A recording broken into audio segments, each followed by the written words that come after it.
31 août 1862. Journal des frères de Goncourt.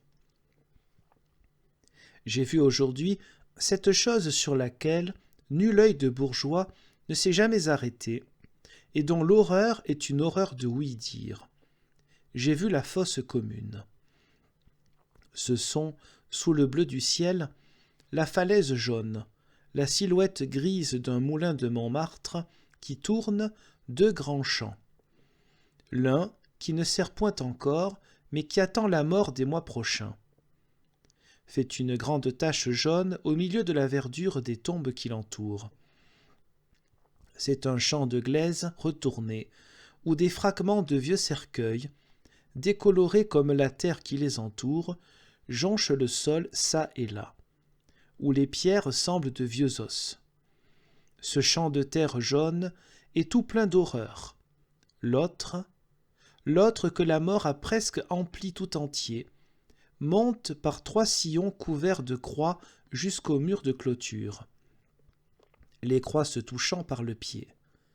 Cela ressemble au taillis de la mort, ou plutôt toutes ces croix noires ou blanches, pressées les unes contre les autres, vous font penser à une ascension de spectres se marchant sur les talons.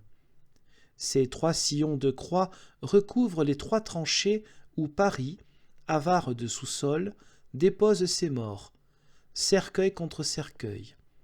La dernière tranchée n'est point remplie jusqu'à son extrémité.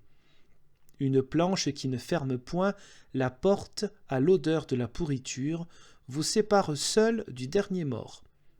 Et dans le restant de la tranchée, des ouvriers creusent, rejetant la terre dont l'entassement fait incliner et pencher à terre toutes les croix de la tranchée voisine.